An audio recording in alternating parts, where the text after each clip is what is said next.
Okay, I'm going to go ahead and get started. Good morning, everyone.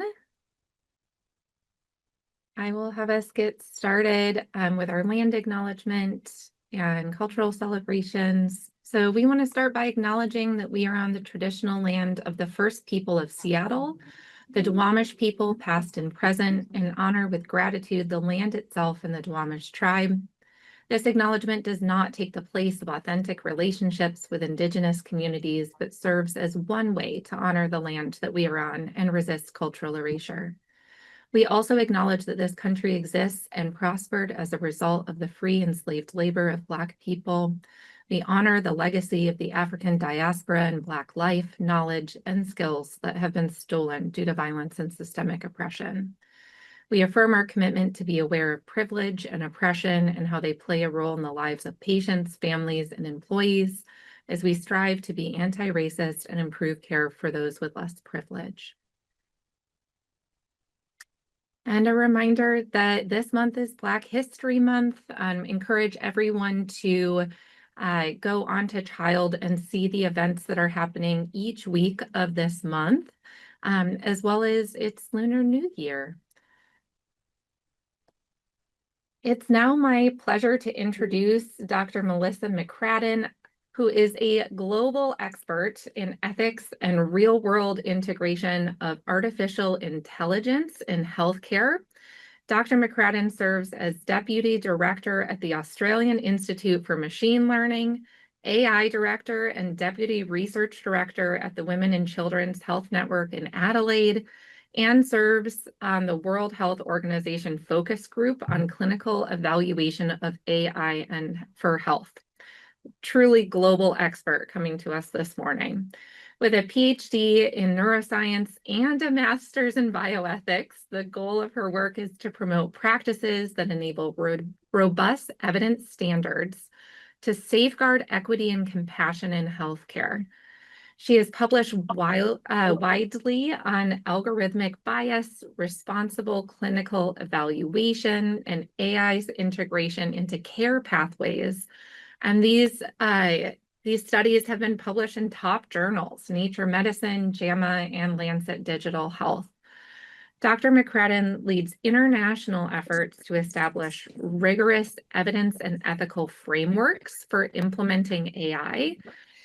Such as Project Canary, which develops frameworks for pre-implementation testing of AI to evaluate and address differences in how AI performs on the local level, or how a tool might work in a specific health setting related to a specific patient population or way of delivering care. So really thinking about how AI will work for different local systems.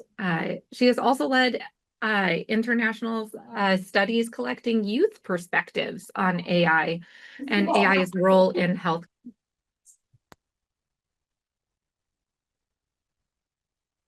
Can you guys hear me? I think I got muted. Okay.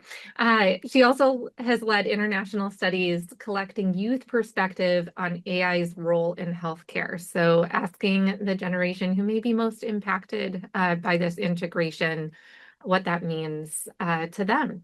Today, she's going to guide us through how artificial intelligence is intersecting with medicine and what this means for the mental health of children and young people.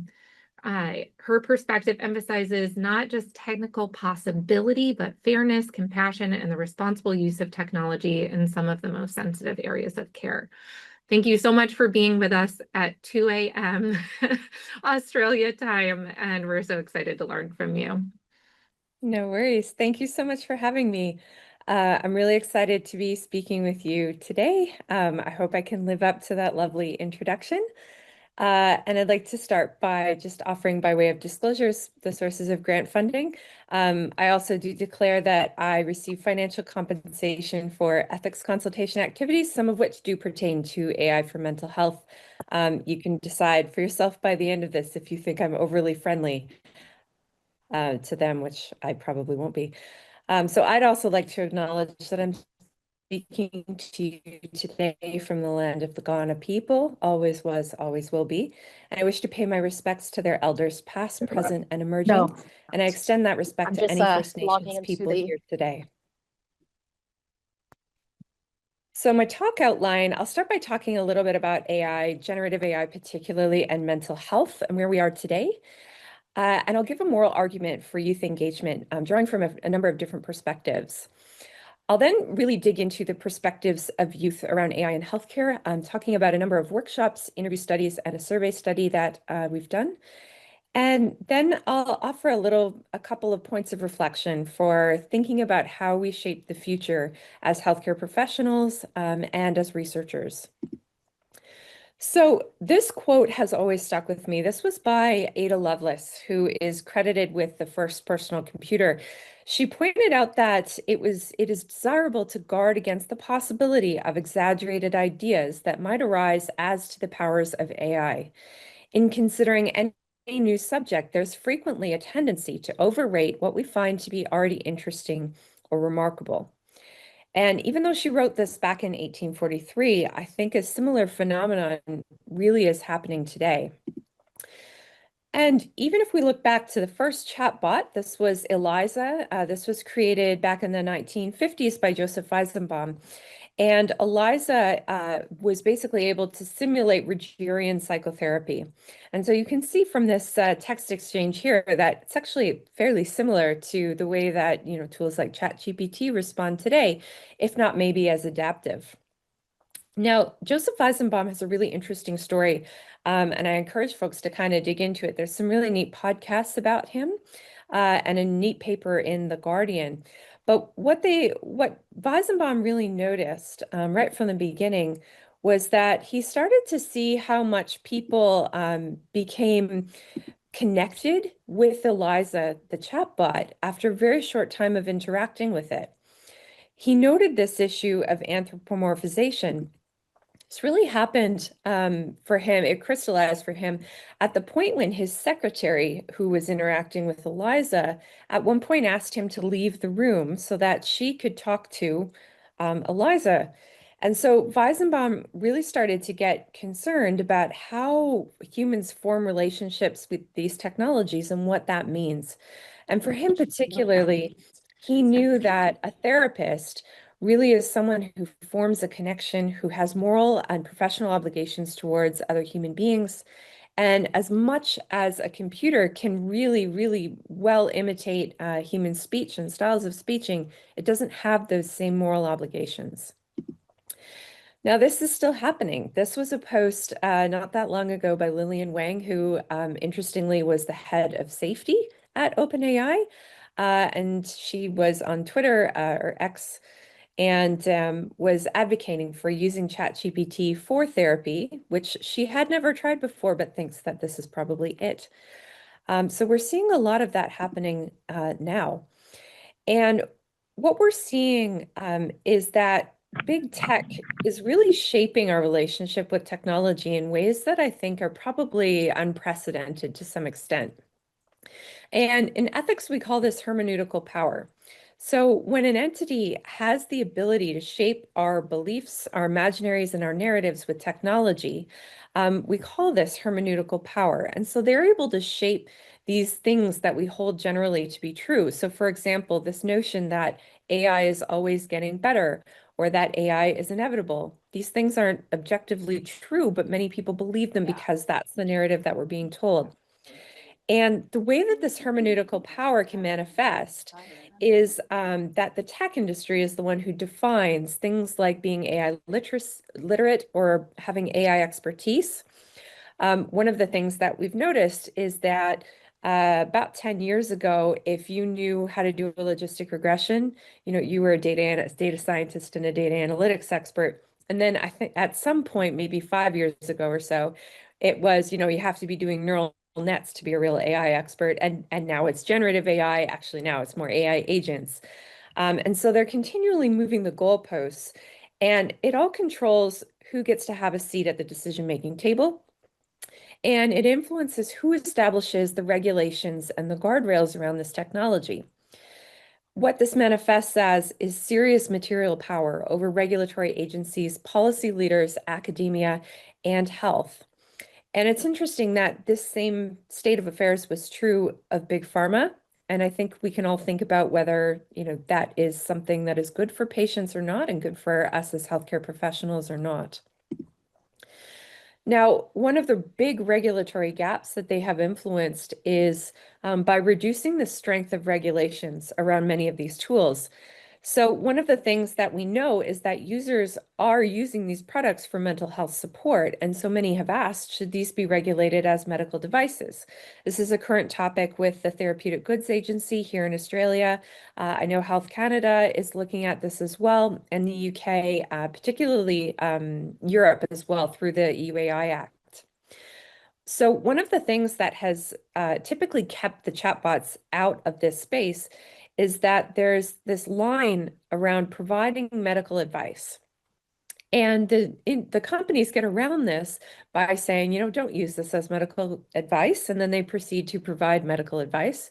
Or, that tiny little disclaimer at the bottom of the screen that says AI may not always be accurate. That's their way of getting around this loophole. Now, even if you do cross that line, there are many exceptions for regulatory devices. So lower risk applications where you don't need to provide any prospective clinical studies and other exemption pathways. One of the major exceptions that people have drawn attention to, particularly within the EUAI Act, which is now being replicated elsewhere, is that there's this carve out for a general well-being product. So you can place something on the marketplace that's for general well-being without actually having it regulated. Now, it's really interesting that many of the products that claim to be general well-being products will actually have AI avatars called AI therapist, AI psychiatrist. But then in their user guide, they say this is not a psychiatrist, this is not a therapist. And by putting AI in front of it, their argument really is that users are aware that this is not a real therapist. Now, Hugh Harvey, who is the CEO of Hardian Health over in the UK, he actually pointed out that at the present state, buying Q-tips that go in a doctor's office are subject to greater regulation than many of these chatbots, which are influencing things in a life or death way.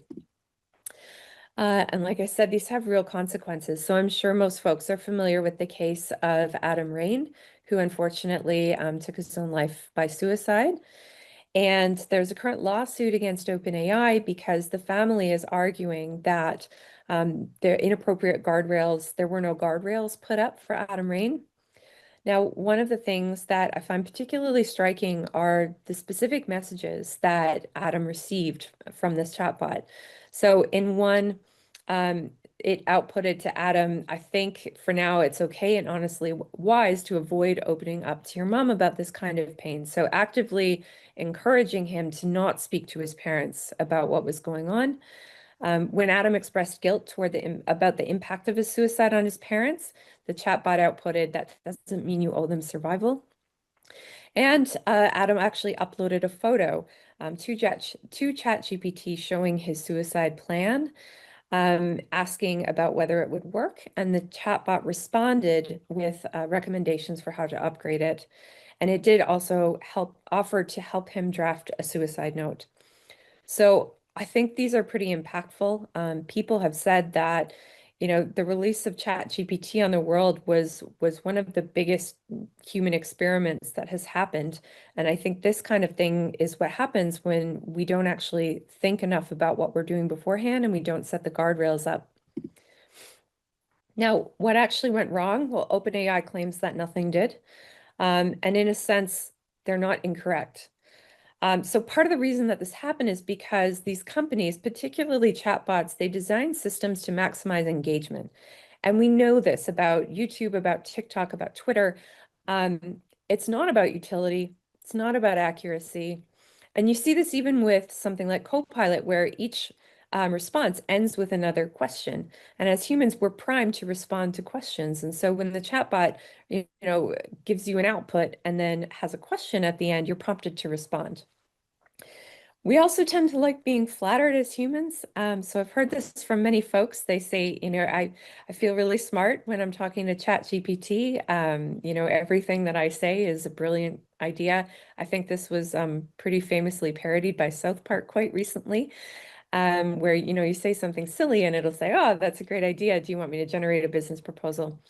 And it's been proven that sycophancy, which is the term for this, increases engagement with chatbots. And the AI companies really are resting heavily on these disclosures, and they're blaming situations like Adam Rain on the users and saying that they didn't use these products appropriately. Now, how big a problem actually is this? Well, there was a recent research letter in the Journal of JAMA Network Open where they looked at across the United States. There was 1,058 respondents, and the idea was asking people about their use of generative AI for general mental health advice, which they defined as advice or help when feeling sad, angry, or nervous, which of course are symptoms of a mental health condition. 13% of the overall sample disclosed using generative AI for mental health advice in this regard, with 65% using it monthly or more often than that. Now, an interesting finding was that they were more likely to use it in this way if they were over 18 years of age. And they found that while most people rated the advice as somewhat helpful or very helpful, this was less likely among Black respondents, which they highlighted may indicate there's some sort of failure to tailor to these individuals. Now, we did a workshop with children and youth that was fairly similar around 2023, where we gave them a number of scenarios in healthcare AI, and we had them rate how comfortable they were with each of the different use cases. And so our AHA slide looks something like this. So you can see, there's a whole bunch of different things here, ranging all the way from a low rating, which they rated as very sketchy, all the way to number 5, which sounds good here. The one that got the lowest rating, AI tool to provide mental health therapy. They really didn't take well to that idea. They felt very strongly that mental health was something where they wanted a human. They wanted a human to be a part of that. And I think some of the work from our lab will illuminate a little bit about why that might be.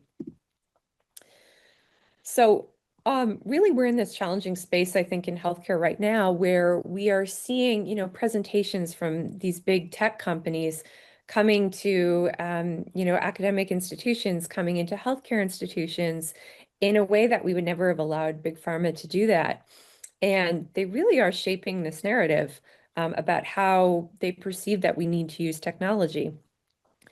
And so a pushback on this is looking at ways that we can put power back into the hands of the clinician, the patients, and the families.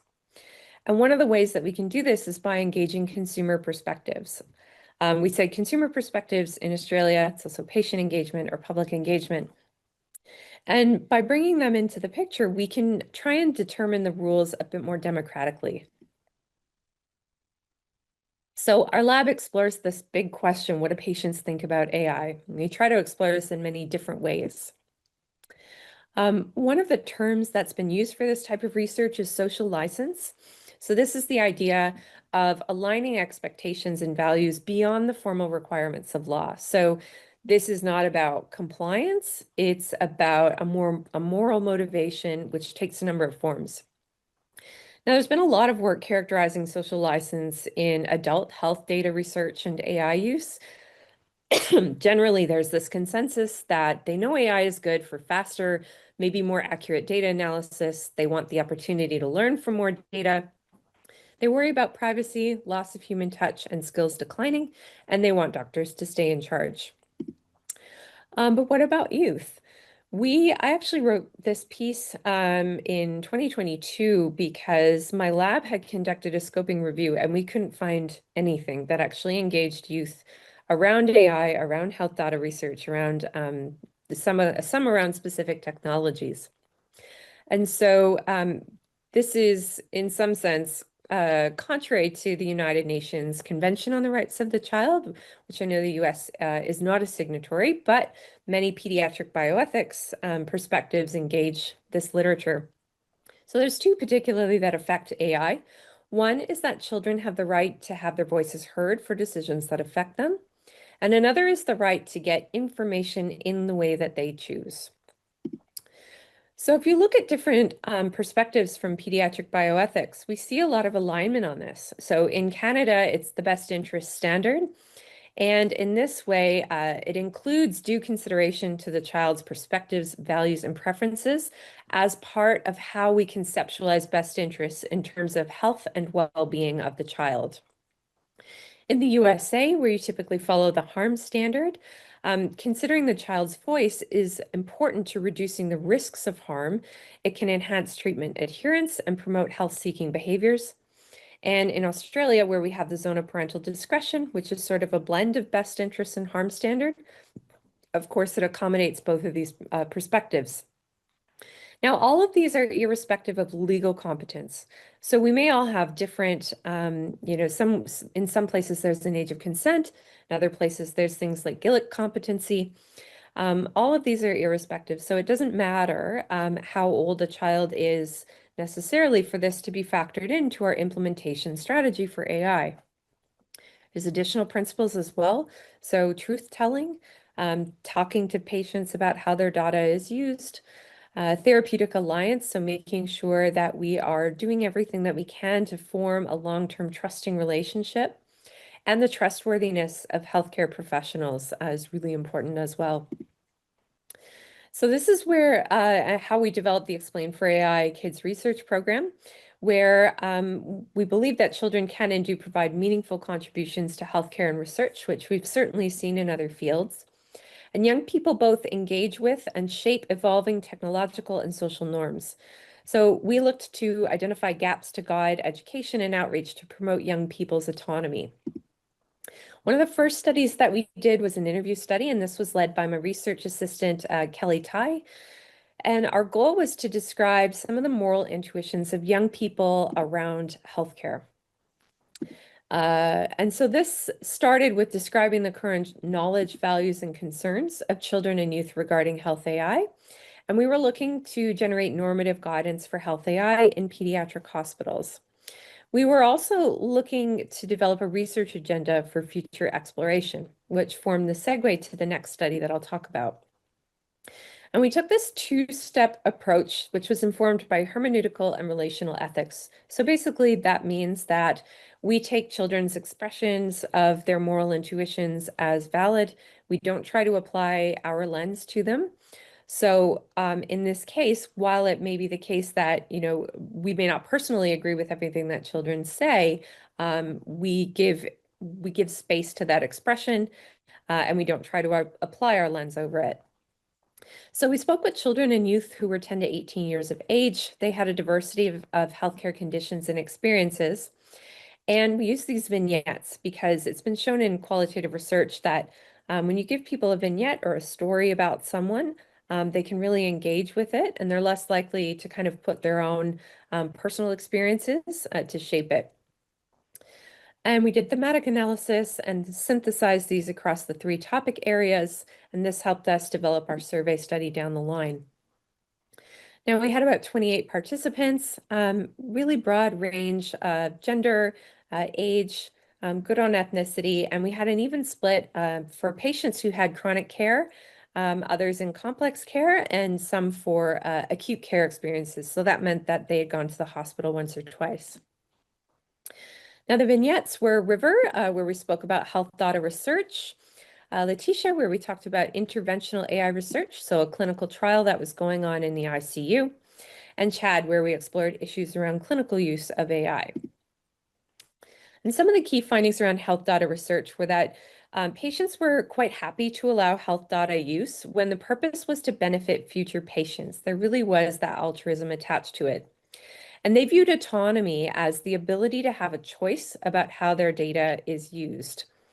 They drew a really strong line between data that's used within hospitals by healthcare researchers versus that same data being used by for-profit entities, which they were not comfortable with.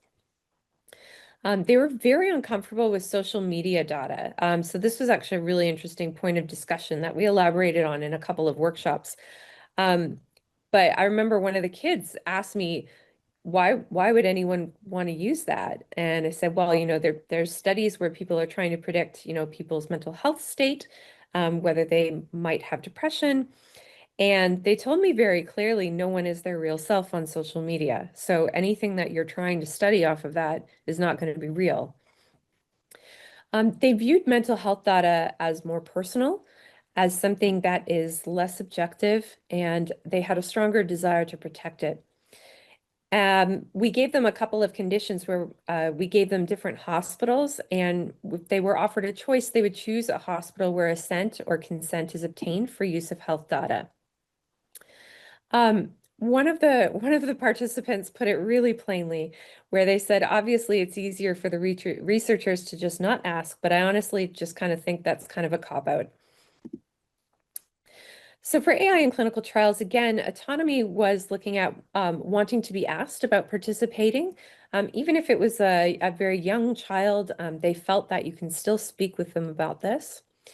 They wanted to know the benefits and the risks, and they were particularly interested in how the clinician would work with the AI prediction and how that chain of events would go. There was the recognition that, again, young children may not comprehend and an acceptance that parents are typically the decision makers. And so one person said, Letitia's the one who's giving her samples or whatever. Her parents are the one who are just directly involved in the research. Letitia is. So in the end, it would be her decision. For clinical use of AI, we had a strong theme that patients are not numbers and we are not our data. And by this, they meant that AI can't know everything the way that a doctor can know you as a person. And when asked further, they also said they didn't really want it to. They wanted a doctor to know them as a person. This wasn't something that they felt like would be something that they would value in an AI application. They had a really high level of acceptance of mistakes by both AI and the doctors that, people make mistakes, that's okay. They also know that AI makes mistakes. Except for if a situation was that the doctor didn't check the patient in person. There's a very strong negative reaction. They called this doctor lazy for not going to actually have a double check. And this brought us to this idea of the patient as the real ground truth. If you're familiar with the term ground truth in machine learning, this refers to an annotated label that might be present in a medical chart or might be something that you do by process of research. But it's something written down. And so for them, the patient is the real ground truth. And they connected this in two ways. One was that they viewed it as part of responsible practice, that if you're making a significant decision about someone's plan of care, you need to come and talk to them. And they also viewed it as respect for persons, treating them like people and not by numbers, not as numbers. So one person said, if the doctor just relied on the AI and sort of treated Chad like a number, not like a patient, not like an actual human being, then Chad, would probably feel frustrated because he doesn't feel like he's being treated with respect, I guess. So this study has since been published in JAMA Network Open, and we're actually extending this now to Australia. So our survey is out in Australia. One of my colleagues is also looking to initiate the survey on the African continent.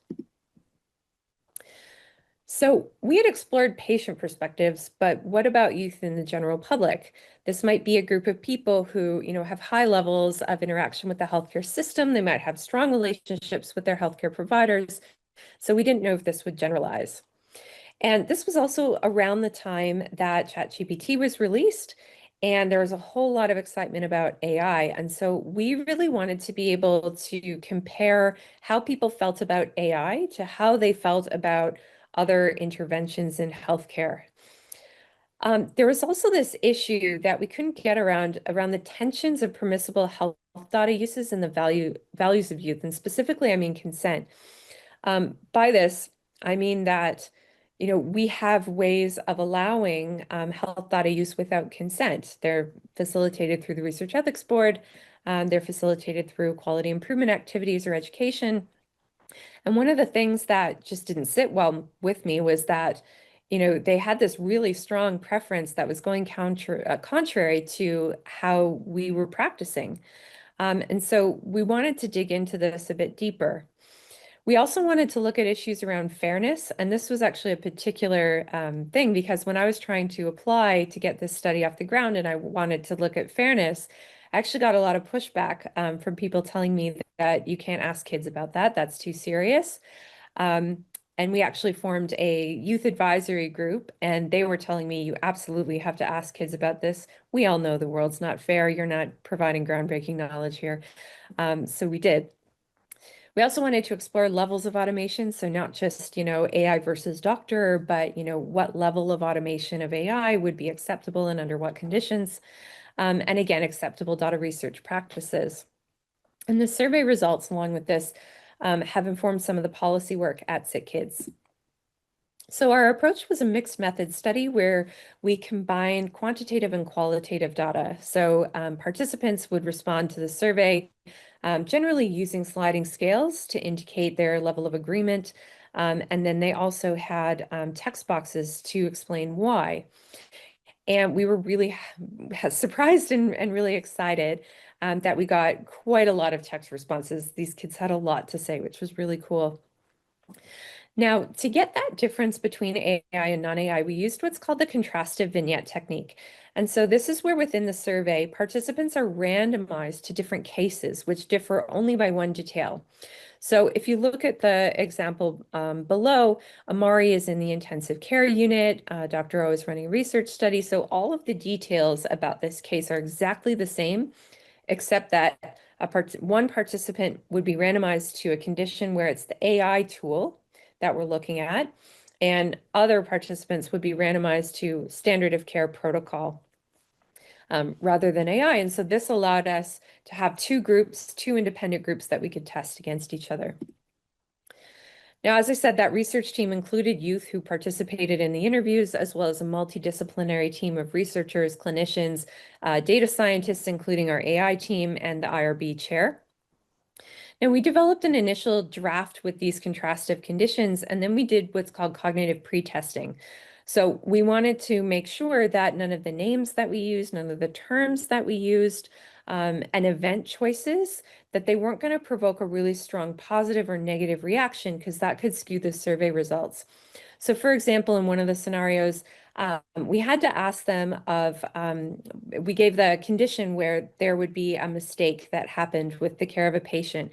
And we wanted to have an event that wasn't too strong as to be distressing to people to read and worrying. But we also didn't want it to be too mild that they didn't really care. And so the youth helped us pick what those events were. We also looked at the neutrality of names in terms of gender and ethnicity. And then we refined the content iteratively, and we conducted some pilot testing with 6 additional youth before we actually sent the survey out. So again, we had a really wonderfully diverse group of participants. We had a total of 315 valid completed responses. We did get a lot of bots because we did put this out on social media and it was open to anybody with a verification process. But we did have to, and we also saw there were some people who clearly used ChatGPT for some of the answers. So we did remove those. 91% of the sample were cis, 9% were trans, 10% were Indigenous, Métis, or Inuit, which is First Nations, and 90% non-First Nations. The average age was 15 years, and we gave them the option, we asked them if they would be okay with us making their survey results as part of a public database, and 87% agreed to share those results publicly. So one of the things that we thought was that people would be more positive toward AI. And it turned out we ended up finding the opposite. So one of the ways that we think about this is this idea of therapeutic misconception.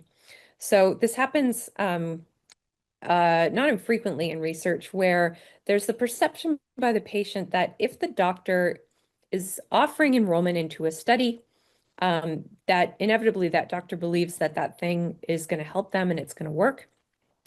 And so rather than participating in research because We're trying to learn something because we don't know if something will work, and we're hoping to benefit future patients. They will say things like, well, I know you're just testing this, but I think it's really gonna help me. And so we found generally similar results against the statements they will get better care, doctors and researchers will learn new information, it'll help other patients, but they were actually less likely to endorse the statement that the AI tool or standard of care protocol will help them when it was the AI condition rather than the standard of care condition. Now, this story continued. We found that youth were significantly less likely to recommend participation in an AI study compared with a non-AI study to a classmate or to a stranger in the ICU setting. They were also personally more likely to decline participating in an AI study compared with a non-AI study, with 15% saying, no, I would not participate. The reasons that they gave us in the text box was that AI is revolutionary, but it still makes mistakes that doctors don't make. Some of them felt that it's not the right situation to take a risk on something that's still that novel. And again, they said AI doesn't care about you the way that a doctor does, and it can't know you the way that a doctor can. And even among those who said that they would participate because they said, it's worth a try, they also said, ultimately, the doctor's going to check it anyway. So they also had strong endorsement for health data for research purposes. And we asked them about their general feelings about health data research and how they felt about when that is connected to the development of AI. And 38% said that they were more concerned about situations where their data was going to help develop an AI. 36% said they don't feel differently, and 26% said they were unsure. So there's a pretty wide range of opinions on this. Now, we also compared trustworthiness of research in general versus AI research. And so this is significantly different with around 71% was the average for trustworthiness in research versus 42% being the average for AI research. So there was a huge drop. They also had a strong value that was placed on clinical wisdom, and this is something that comes back a number of times. And I'm specifically using the term wisdom here rather than knowledge. And this is per Patricia Hill Collins, who is a Black feminist scholar, and she's cited by Abiba Burhain in this excellent paper in Patterns, where she talks about how wisdom is not just knowledge, but wisdom is something that is cultivated and developed through experience via the understanding of meaning. And so clinicians have wisdom by virtue of their years of practice, by years of seeing, understanding, and knowing patients. So we gave the participants a scenario where a kid comes into the emergency department and there's an AI-based triage tool. So the triage tool will either say, go immediately, be admitted immediately. They can hang out in the waiting room for a bit. And so initially, this AI tool judges this patient to be not urgent. Now, then we introduce the nurse is looking at this patient and noticing that they really seem unwell, and so isn't sure what to do. And so we asked them, should the nurse just follow the AI recommendation, which they said 6% of the time was okay. Direct override by the nurse said just ignore and admit him, 23%. And doctor checking with nurse was the most nurse checking with doctor was the most popular at 70%. We didn't find any difference in how how participants felt about diagnostic versus interventional AI in terms of the levels of autonomy that they were comfortable with. We found, again, overall, the highest comfort for an AI system providing a recommendation to the doctor, lowest comfort for an AI that was directly entering information into the patient chart. But they had a generally high comfort if AI made perhaps a draft note, then the doctor had to check and confirm, and then it was entered into the chart. One participant wrote in the section, AI only understands ones and zeros, which isn't the best thing for healthcare. it can just see an input, which it will see as a bunch of ones and zeros, and give an output, a bunch of ones and zeros, which your computer translates to be in a way that humans can understand. So we also explored a lot about AI and mental health. And we gave a situation where a doctor was using an AI tool to provide a treatment recommendation based on, what medication would have the least risk that the patient would drop out of treatment. And then we introduced that perhaps, it's been several weeks, the patient is not feeling better and they go back to their doctor. So if the patient had a non-response to treatment, youth reported that mental health is just complex and sometimes you have to try different treatments. And they felt that AI can't really know these kinds of nuances. More respondents felt that the doctor and patient should discuss another treatment option when the AI had initially been used. Whereas for the non-AI condition, they suggested trying the tool again. And they were less likely to recommend discarding the tool altogether, whereas the AI condition, they were more likely to say, yeah, just don't use it. In the comments, they reported that youth feel that mental health is a special case, which is different to other areas of medicine where doctors really need to know the person in front of them. And AI is less appropriate for significant decisions. So then we explored what is fair, and we gave them an example in transplant where we might be using AI to help us make decisions about how to prioritize people who are waiting for an organ transplant. So we gave them a number of different statements and asked about their general level of agreement. So we looked at if the choice is between being fair or being accurate, we should just be accurate, or sort of slightly high neutral, just over neutral on that one. We should program the tool to make sure every patient is treated the same, sort of a widespread with a high amount and totally agree. And in some cases, we should program the AI tool to help those who are worst off first before helping the bigger group. And again, there was generally support for that one as well. So if you remember your Ethics 101, this is, basically pragmatic accuracy, equality, and equity. So if you remember that, that image of the kids standing on different boxes to look over the field, what we really wanted to know is there a definition of fairness that youth tend to orient to? And I think this shows that they can see that there are different ways of being fair in different situations. And we asked them, what happens if we can't remove bias from an AI system? What should we do in that case? We asked them how much they agree with these statements. So it should not be used until it works well for everybody. It was sort of uncertain. Overwhelming support for you could use it, but with a warning that tells a clinician that it doesn't work as well for some patients. So they really strongly supported that at the very least, the clinician has to know. They have to know the fairness properties of the tool in order to use it. And we see that this is a real gap in published literature right now. There's a little bit of support for you should only use it where for patients where it works really well. They were generally uncomfortable with the idea that, if AI is beneficial, some people are not benefiting.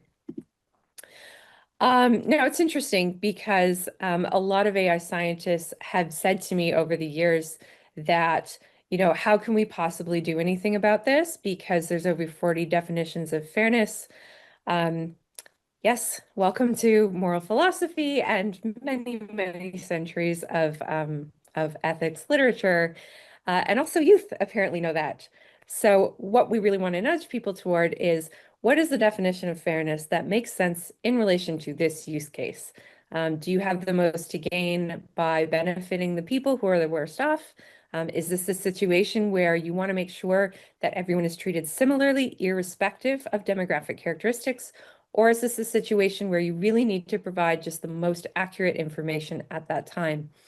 And we use that through our fairness guideline called JustFab at Sick Kids and now at Women's and Children's. So we asked them what actually makes something fair. And here's where we got a whole bunch of answers. So a lot of folks were looking at what makes something fair is that it doesn't discriminate against people based on something out of their control. And then others said, well, when there isn't just equality in how people are treated, but equity, meaning that the AI tool would be cultivated to help each person in a different way that is fair to them. So there was a real spread. There was a lot of people looking at, fairness as equality, a lot of people looking at fairness as equity. And there was a small minority that said, you know what, none of this stuff matters. We also asked them what's unfair and where they recognize unfairness in AI systems. And this is where I have to say all of the answers given by young people vastly exceeded the same research done in adults in the general public, where they can't name anything. So they pointed out algorithmic recommendations, so Google search results differing based on who you are, your past research, YouTube, TikTok, all of the algorithms. They said none of these things are fair in any sense of the word. They pointed to stereotypes in media, so they were aware of issues around representation. They talked about biased decision based on race and or gender. And they pointed out a lack of representation in the training material of AI. So they were really, really knowledgeable about a lot of the issues that we face every day when we're trying to develop AI systems. We asked them who are the baddies. This kind of speaks for itself here. Yeah, so they really pointed out that there's a lot of stuff going on, and there was this really interesting mix of utility and almost nihilism. So they talked about, they're like, we grew up with this stuff. We have no choice. We have to use it if we want to talk to each other. And so they were really looking at, what do I get out of it? Is this serving me? So fine, I'll give my data to Google or Instagram or whatever. But number one, you're not getting the real me. You're getting the social media me. And number two, I'm only going to use you so long as you're giving me a good product. And as soon as that stops serving me, I'm going somewhere else. And when we explored this a little bit further, because I wanted to know, whether that the kind of almost giving away some of that privacy aspect is something that's going to be a new norm. And one of the things that they enforced really strongly is that just because this is happening doesn't mean it's okay. And if healthcare starts to look like that, that's not going to be a good future for anybody. So are the kids really all right? I don't know. Youth are now growing up with these technologies. I have two kids myself, and they love Roblox, and so we have a lot of conversations about that. But we also see that youth have a unique knowledge that's centered on lived experience, and in many ways, they're at the forefront of this. Now, these norms evolve over time. My partner and I were recently watching the Terminator series, and we used to have that phone book where your full name, your street address, and your phone number were all listed that anybody could get. And I think we would all think that is wild. We're not doing that now. And similarly, millennial parents such as myself, it was pretty normal to post photos of your kids on Facebook. And now we have a bit more hesitance around that because we recognize, the privacy concerns. So, norms around technology, they evolve really quickly. And so speaking with youth is a way to stay on top of these new norms and the values that they espouse. Now, that's not saying that kids know everything. Of course, as parents and as healthcare professionals, we're able to bring this long-term lens that can complement our tech-savvy youth. And having open, honest, and non-stigmatizing discussions, I think, will become much more important. So knowing that we're not necessarily having to endorse a young person's use of some of these tools, but providing a safe space where they can speak with us about it as healthcare professionals that can maintain the therapeutic alliance and give you the opportunity to intervene if needed. So some of the conclusions from this work that I wanted to point out is that AI, I think more than other technologies, provokes this particular kind of both amazement and distrust. Like you really see it in our survey results. Was really struck by how extreme these two ends are. And I think one of the takeaways here is that it might take more effort to conduct trustworthy research with healthcare AI than we're typically accustomed to. And so sometimes people will say, well, are we holding AI to a higher standard? And possibly we are, and possibly we might need to, just because of how the rest of the world is shaping up. Now, youth are heavy users of technology, but that doesn't necessarily mean endorsement of the emerging norms. So it's always important to speak with patients directly. And these narratives that are being pushed by the tech industry are being aggressively marketed to healthcare professionals. And we have to remember that Big Pharma did the same thing in that whole era. And so making sure that we're attentive to those norms as well, and not necessarily taking arguments at face value, such as the big one facing mental health professionals right now, which is that there's not enough, and so we need these chatbots and agents. So next steps for our study, we've partnered with Media Smarts, which is a Canada Centre for Digital Media Literacy, and they produce reports, videos, brochures, and documents in both French and English. And they are going to be putting out a report for pediatric institutions based on all of the research that we've done, as well as some helpful tips. And they're also hoping to, I think we're looking to produce some videos that, if you have a patient who might be a candidate for something like a clinical trial and you want to talk to them about AI, some of these videos can give some background for that. Now, looking toward the future, one of the things that I think that we need is a better metaphor for AI. So you hear a lot of talk about AI as co-pilot or a second opinion. Again, a lot of this coming from the AI developers. And I think it's really clear that youth are telling us that they don't look at it that way. And really, it's not. So sometimes when we're speaking about absolutes, like when is it unethical not to use AI, or when do you trust AI over your doctor? It makes no sense to really speak in these kinds of absolutes. Instead, if we look to individual use cases, we might say, okay, well, this one has enough evidence that it's become standard practice, whereas this one is more experimental. And so I think a better metaphor is actually the internet. We know that there's lots of bad on the internet. There's also lots of good. There's power, there's control, but we're always working to reduce the bad and boost the good. And we continue to do that. We continue to evolve that relationship. And similarly, clinicians use the internet. This is good and totally normal. And maybe it has, more information or knowledge than one person can hold in their head, but it's not equivalent to their knowledge in the same way that an AI system is not equivalent to clinical expertise. And really, values need to be guiding our choices in a way that reduces the power of tech industries. So this means using a holistic view to make evidence-based decisions about healthcare AI applications. It's pretty striking that there are incredibly few patient partners or patient engagement activities as part of any of the dominant AI frameworks right now. And so thinking about things like how might using this affect the therapeutic alliance, asking our patients whether this is even a tool that we really want or whether this tool will meet these needs. And then thinking about this issue of epistemic humility, which my colleague and I talked about in reference to psychiatry, where we know that mental health is a particularly complex field that also has evolved quite a bit over time. There's a lot that we've learned and there's a lot that we don't know. And holding ourselves accountable to what we do know and what we don't know can help us make sure that if we choose to use an AI tool, it's fit for purpose. The other thing that we ought to take a look at is how we evaluate AI. So the alternative shouldn't be AI versus not AI. Again, many of the arguments will say, well, we don't have enough healthcare professionals, we don't have enough people for them to talk to, and so isn't AI better than nothing?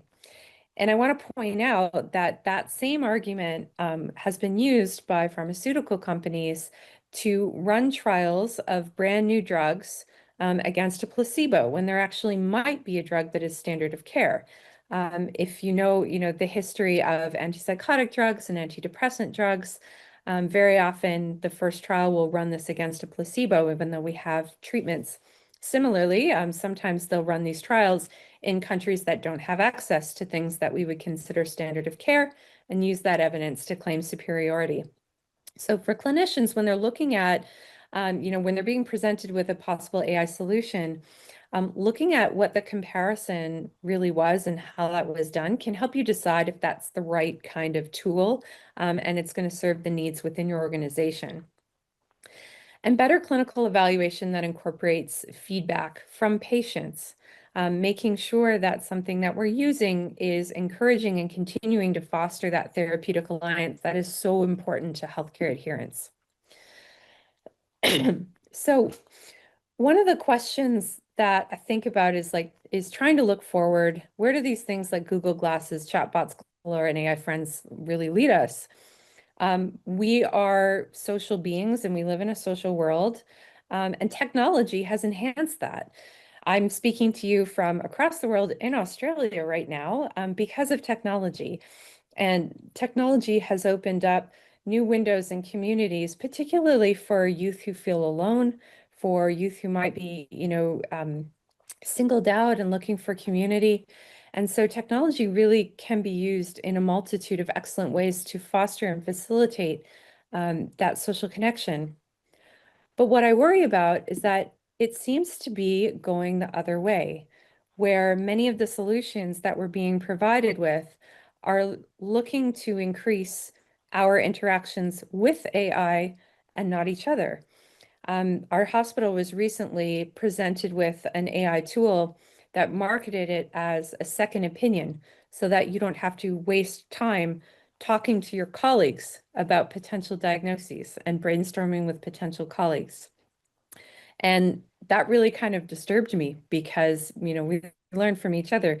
You train with people and you train with your colleagues, and being exposed to different perspectives, different ways of knowing, that enhances us and brings us all up. And so if we enter this system where we're all only interacting with AI, that might not be a future that's conducive to human flourishing, is my personal opinion. And my last message here is that very often, especially with the generative AI stuff, it is often a solution in search of a problem. I can never get this post out of my head, which was this person who said, sometimes I see a post trying to use AI to do something, and all I can think is that there is nothing stopping you from using a saxophone to slice a cake. Nothing.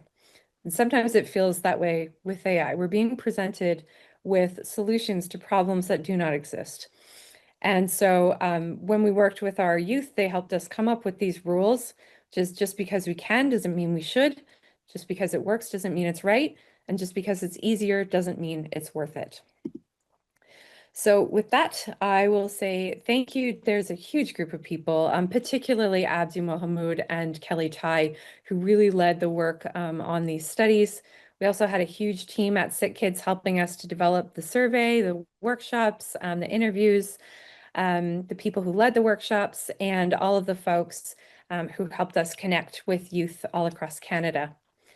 So thank you. I will stop sharing my screen so I can see all of you, and I look forward to your questions. Thank you so much, Dr. McCradden. We already have a question that has come through in the chat, and I want to encourage everyone on the call to put questions in the chat or virtually raise your hand, and we can have questions live as well. But I'll start with a question in the chat while folks are thinking about what they would like more information on. So the question was, wondering if there are any studies on how AI use in healthcare by professionals can be problematic for those professionals' ability and skills. They said, what I mean is we have seen information coming out about cognitive offloading through AI may dull skills, but there is also a big push in healthcare to increase productivity, and therefore healthcare is looking more and more at AI tools. Is there any information about how the way professionals or healthcare organizations use AI tools for charting, case conceptualization, chart reviews, might be impacting the skills of those clinicians? Yeah, this is a really, really good question, and there's so much to unpack there. Um, Not a lot of people seem to be studying this yet. That was actually one of the reasons. So at my hospital, we're testing an AI scribe tool, and this is something that we want to look at because one of the things that I remember in my training was, my supervisors, I had a neurologist and a psychiatrist, and they taught me how to present a case, how to organize my thinking in a way that I could effectively communicate that information. And I realized like that took a lot of skill. You have to learn how to do it. Um, and so one of the things that I think we don't know yet is as much as they are undoubtedly helpful for summarizing information and capturing this information. So looking at what is the impact on our clinical thinking, I think is a really important area that we have to look at. And one of the clinicians who's really she's kind of at the lead of this study, Deepa Jayasinghe, she was talking about how she felt like at first she was super excited, and then she started thinking, actually, I don't know if our junior trainees should use this. Not until they've developed this ability to do, in our case, it's an initial neuropsych assessment for a child who's presenting with a query of potential autism. And so she said, I don't know if they are going to be able to kind of organize it in their mind in a way that helps them going forward. And I think this makes me think about how one of the stories that I heard from a doctor when I was younger was about, it was like ultrasound assisted central line placement, and how they started using that technology, and some people were against it, some people were for it. And he said that after like clinical trials showing that this was much safer for patients, it just became the standard of care. But you never forgot your anatomy. You never forgot how to do the physical landmarking just in case. And so I think some of these things we need to look at, like, when is this a case like that where something is so definitively better for patient care that it might be okay to lose certain skills, versus when do we need to keep them? And the other analogy that I would use is the calculator. Like, nobody's going to argue that a calculator is better at doing math, definitely than me. Maybe some of you, I don't know, definitely better than me. But I didn't have to not learn math. I had to learn how to use the calculator, right? So I think we don't have enough nuance in how we look at that relationship with technology. And it just overwhelmingly is like AI versus clinicians. And I just think that's not the right question to be asking. Thank you so much. Super helpful response. We have another question. I'm curious if you found anything like self-assessment or provider assessments to identify youth that may be at particular risk for engaging with general use chatbots. Yeah, really good question. I wish that I had an answer, and I don't know. I think anecdotally, what what I think we've seen is that people are vulnerable in some way. So whether it's and this isn't even specific to youth, right? Like sometimes people going through a divorce, going through a difficult time, there's something about that susceptibility, and I think that'll be a really important space for engaging. And I think that also, youth have a place in helping prevent that. So looking at other more conducive ways to facilitate social activity if they notice, that their friend is over relying on some of these tools. Some of the youth would tell us, they're like, I know this one of the people in my class who just like won't stop using it for their homework and stuff like that. And I've said like, this isn't a good idea. And so like having those kids who are also going to help push back when people have problematic use, maybe teaching them when is this an issue? When do you need to talk to an adult about it? I think might be a way that we can help minimize some of the risk. But honestly, I don't know. I think it's something that definitely needs to be looked at.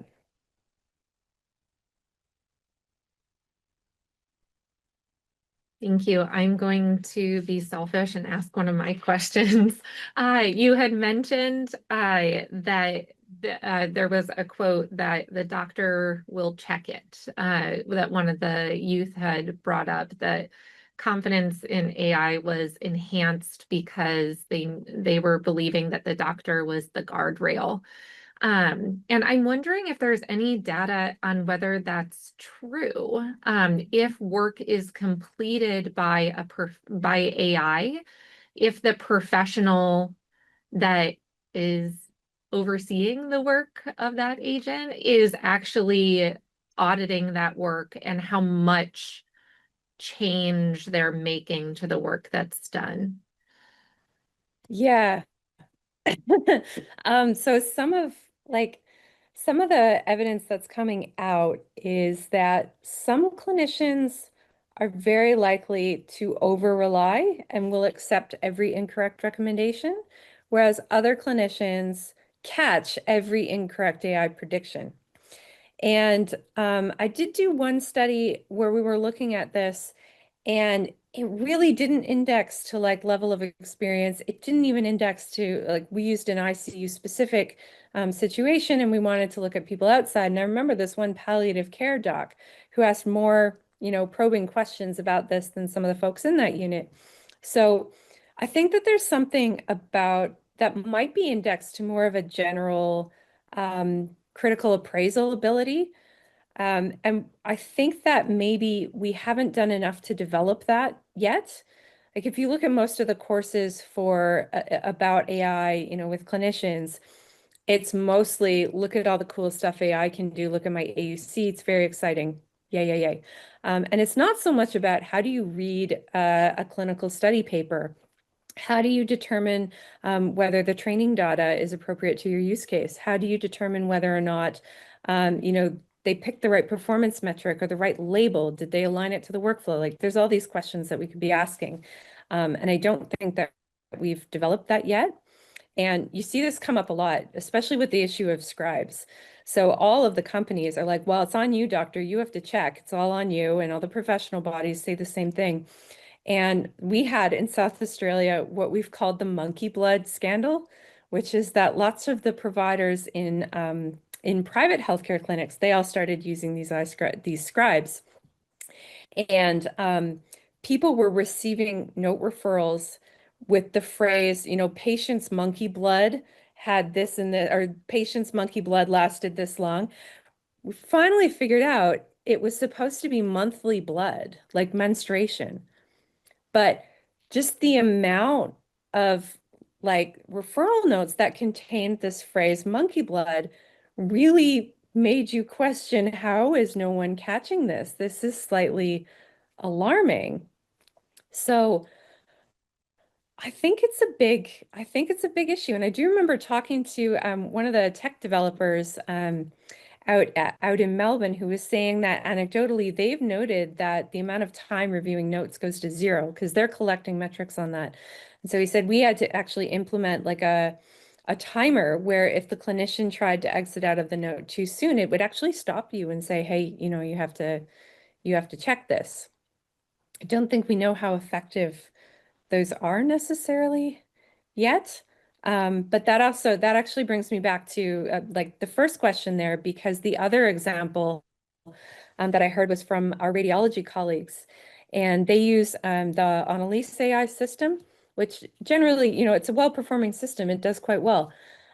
However, they said one of the things that's worrying them the most is that the trainee radiologists, we call them registrars, would be, presenting the case, and the senior clinician would ask them like, okay, how do you know that the patient has this?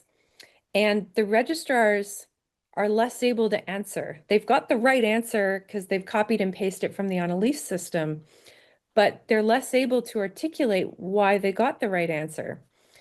So whatever it is right now, I don't think we've got the balance right. And I think a lot of it kind of comes back to how this stuff is being marketed to people, and how that's sort of shaping the beliefs about what it can and cannot do. That is really helpful and I think important for us, especially as folks who are in a teaching hospital, to think about in medical education as well.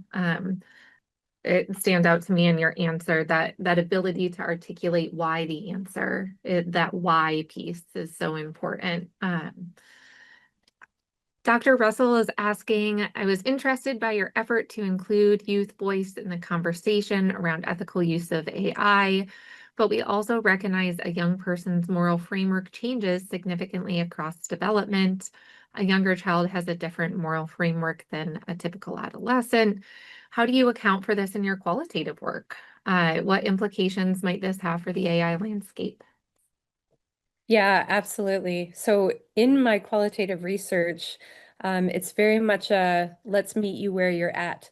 So I try to describe as best I can what they say without trying to influence it. I will say, though, that's different from my work as an ethicist and as a health policy person.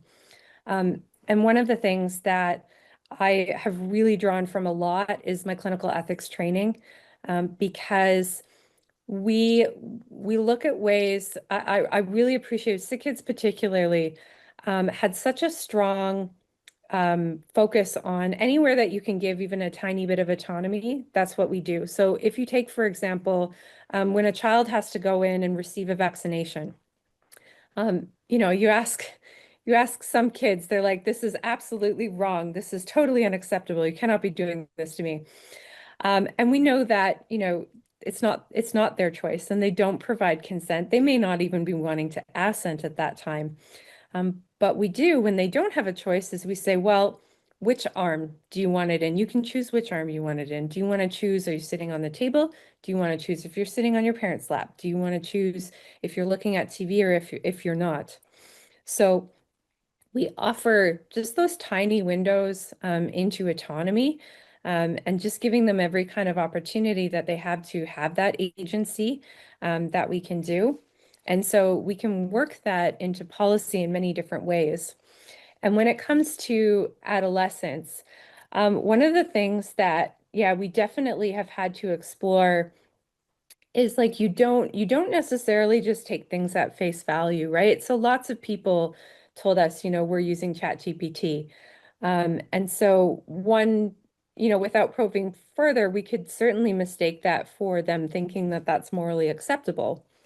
But we do ask them a little bit more about it and why do you think that, like, do you think that's okay or do you think it's not okay?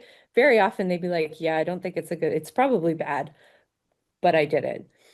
So it is definitely something where within qualitative research, I really like the use of interviews and adding the text rather than just taking the quantitative, because I think especially in this study, when we found something opposite to what we thought we would, um, not being able to kind of like just using the quantitative as a window into the moral attitudes, I think would have been challenging. And so having that additional ability to look at their explanations for why in their own words was really helpful to us understanding those reasons. And then we're able to unpack those a little bit further. And I think what this part of what it means for the AI landscape, I think, is that youth have very strong voices and they're very strong advocates for being included.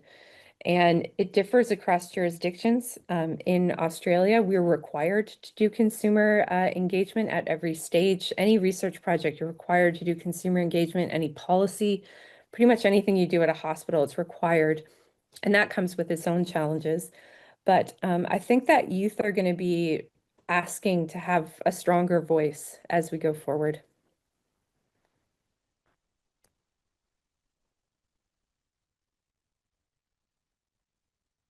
I'll let a little bit of silence here, which I am bad at, just in case anyone has a live question.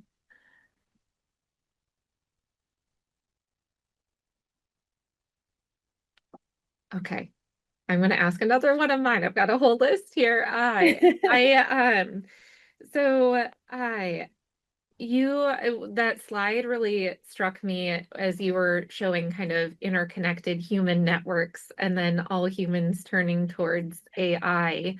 And I think um, I'm wondering about that example you gave at your organization around kind of organizational support for efficiency through use of AI as opposed to provider consult. And I'm wondering, I think that that move for efficiency matters. We know access is limited to specialty services, especially. Um, but we also know provider to provider consultation matters, and totally agree with what you're saying that we're able to improve each other's ability to provide excellent care when we consult with our really wise colleagues. So I'm wondering, I think that'll take organizational support to continue to kind of create space for that provider to provider consultation. And I'm wondering, just from your perspective, how that is being received and if there is any kind of advocacy or policy work that's being done to preserve uh, some of the person-to-person teaching and consultation and collaboration space that we may be used to, but could be replaced by AI. Mhm. Yeah, it's really interesting because I'm very much kind of approaching this as a Canadian who's now living in Australia where the context is very different. So one of the things that in the AI Scribe project, we're having to speak quite closely with the unions. And one of the things that they're very strong on is this productivity argument. And I agree with you, like productivity is good in many respects. We have a very long wait list of patients waiting for neurodevelopmental assessments. We have very long, wait lists of patients for other specialist services, mental health care particularly. Reducing that wait list means increasing productivity. And that means more kids are having access, and that's good.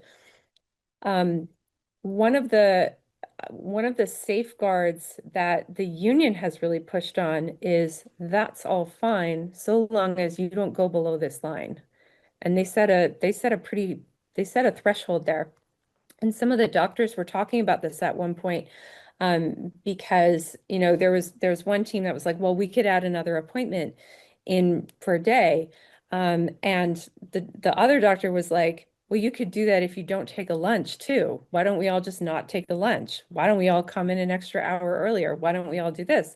And so she was kind of pointing out, she's like, you can continue this argument, ad infinitum. But at the end, we have to make some decisions around, what are the work standards I think that we're going to accept. Because this one clinician, she was a senior clinician. She's on one of the advisory panels. Like she's got a lot of wisdom.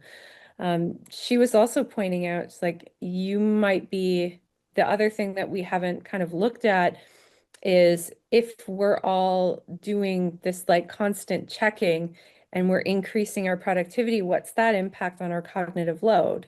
Are we going home more tired each day? So there are a lot of questions I think that are really being asked. And so I am fortunate in that at Women's and Children's, there is a very strong line in the sand about we do things that are going to improve care for our patients and we're not taking them below a certain level. I don't necessarily know that that's true of all healthcare organizations. It's a really challenging issue, but it's one that ultimately, as an organization, it has to be had at the organization level. You need the support of the board, of the executive. But I do think clinicians, have a lot of power in these cases and that ability to speak up. And I know, people have told me it's kind of hard to do that sometimes because you feel like, you're the naysayer on AI. Everybody's excited about it, and sometimes pushing back can be really hard. And even for myself, sometimes, people are like, oh, you're a critic of AI. I'm like, I'm literally the AI director. I would be a really bad AI director if I just hated all this technology. Anyway, yeah, I think so. I think that we all have an ability to kind of help shape this narrative, and trying to speak up is part of that. I'm wondering, Dr. McCradden, you talked about kind of lines that there's advocacy around not moving kind of below or beyond. I'm wondering if you could give a couple of examples of kind of what those lines have been and what they're working to preserve.